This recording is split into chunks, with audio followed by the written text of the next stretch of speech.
तमाम माझ्या महाराष्ट्रातल्या आणि जगभरातल्या सगळ्या महाराष्ट्रवासियांना, कामगारांना मनपूर्वक हार्दिक शुभेच्छा देतो।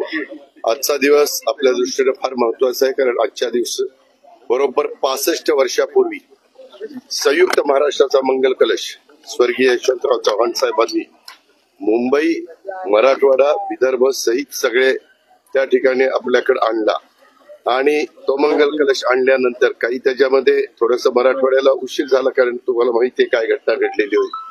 पण तेव्हापासून महाराष्ट्राने मागे बघितलं नाही। 106 जणांचं हुतात्म्य त्यांनी त्यावेळेस पत्करलं आणि आता इथून गेल्यावर मी मुंबईला तातडीने निघालोय, कारण पंतप्रधान पण तिथे येत आहेत, त्यांचंही स्वागत करायचं आहे आणि त्या स्मारकाला पण अभिवादन करायचंय, जिथं 106 हुतात्म्यांचं स्मारक आपण केलेलं हुतात्मा चौकामध्ये।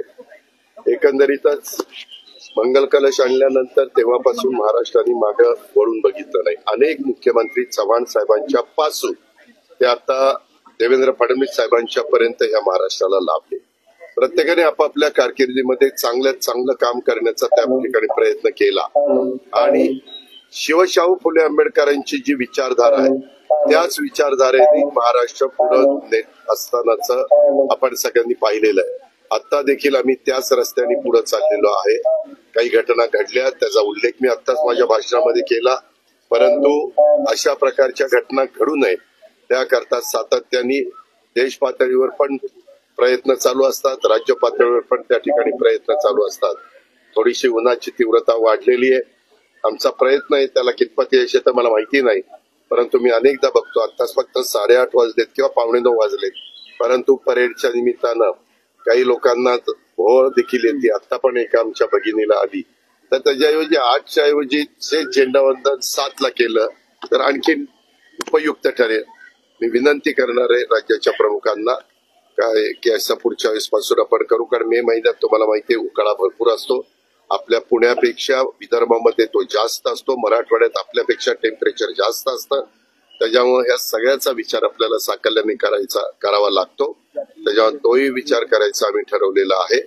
एकंदरीत मध्ये ज्या घटना घडल्या त्याच्यातून ते कुणाच्याच बाबतीमध्ये घडू नये। आपल्यातले 6 जण त्यांना स्वतःचे प्राण गमवावे लागले, त्यांच्याही कुटुंबियांना परवाच्या कॅबिनेटमध्ये मला याची जाणीव आहे की त्या रकमेतनं काही गेलेली व्यक्ती येणार नाही, परंतु त्या फॅमिलीला त्याच्यातनं एक मदत व्हावी हाच राज्य सरकारचा दृष्टिकोन आणि तो तिथं जाहीर करण्यात आला। त्यांच्या घरातल्या कर्त्या व्यक्तीला नोकरी देण्याच्या बद्दलचा पण निर्णय आम्ही केलेला आहे।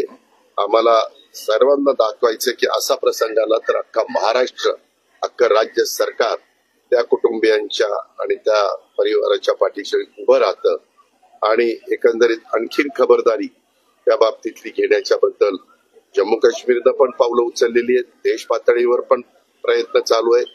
त्याच्यामध्ये सगळ्याच भारतीयांच्या मनामध्ये की यांचा बदला घेतला पाहिजे, परंतु तो बदला घेत असताना कुठेही शांततेनं सर्वांगीण विचार करून या गोष्टी करायच्या असतात आणि त्या गोष्टी पंतप्रधानांच्या स्तरावर दिल्लीमध्ये चाललेल्या आहेत। आज पंतप्रधान आजच्या महाराष्ट्र दिनाच्या दिवशी आपल्या मुंबईमध्ये एक महत्वाची परिषद ही मुंबईमध्ये फार वेगवेगळ्या देशातले राज्यातले लोक त्या परिषदेला येणार आहेत। आपल्याला तो मान मिळाला त्याबद्दल पंतप्रधानांचंही मी मनापासून अभिनंदन करतो, त्यांच्या मंत्रिमंडळाचंही करतो। बरेच दिवस पत्रकार मित्रांनो तुम्हाला आठवत असेल जनगणना ही जात निहाय करावी अशा प्रकारची मागणी खूप जणांची होती आणि काय होतंय ते एकदा समजलं पाहिजे की बाबा नक्की कुठला घटक किती आहे, त्याच्यामुळं निर्णय घ्यायला, त्याला निधी द्यायला, त्याच्याबद्दलचं धोरण ठरवायला आणि एकंदरीतच मार्ग काढायला सोपं जातं। त्याच्यामुळे तोही निर्णय काल मंत्रिमंडळाने घेतला। मी कालच ट्विट पण केलं, प्रेस नोट पण काढली, परंतु आज आपण सगळे मला भेटलात तर मी व्यक्तिशः माझ्या वतीनं, राज्य सरकारच्या वतीनं, इव्हन राष्ट्रवादी काँग्रेस पक्षाच्या वतीनं पंतप्रधानांचं आणि त्यांच्या पूर्ण मंत्रिमंडळाचं, अमित शहा साहेबांच्या सहित सर्वांचं मी त्याबद्दल त्यांना धन्यवाद देतो, त्यांचे आभार मानतो। त्यांनी हा निर्णय घेतला त्याबद्दल त्यांचं अभिनंदन।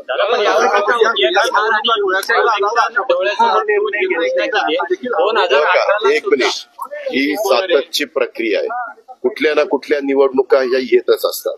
कुठलाही चांगला निर्णय घेतला निवडणुका डोळ्यासमोर ठेवून घेतला, नाही घेतला घेतच नाही निर्णय, त्याला काही अर्थ नाहीये. यामध्ये लोकसभेच्या निवडणुका आता देशात नाहीयेत, त्या अजून 4.5 वर्षांनी आहेत आणि विधानसभेच्या निवडणुका म्हणूनच मध्ये वन नेशन वन इलेक्शन असं जसं वन नेशन वन टॅक्स हे आपण आणलं जीएसटीच्या निमित्तानं, तसं वन नेशन वन इलेक्शन हा प्रस्ताव पंतप्रधानांचा आहेच. मग तो त्या ठिकाणी मान्य करूया सगळे मिळून. त्याच्यामुळे ह्या ज्या काही गोष्टी आहेत, प्रत्येक कुठलंही काम झालं तर विरोधकांचं कामच असतं त्याला चांगलं म्हणायचंच नसतं. पूर्वी विरोधक दिलदार मनाचे होते, जसं त्यावेळेस आज वाजपेयी साहेब असते तर त्यांनी अभिनंदन केलं असतं. आज इतर पण काही मान्यवर विरोधक होऊन गेले, चंद्रशेखरजी असते किंवा मी सगळ्यांची नावं घेत नाही, परंतु तो मनाचा दिलदारपणा मोठेपणा दाखवला पाहिजे. धन्यवाद. आमची व्हिडिओ बातमी आवडल्यास लाईक, शेअर आणि समांतर चॅनलला सबस्क्राईब करायला विसरू नका.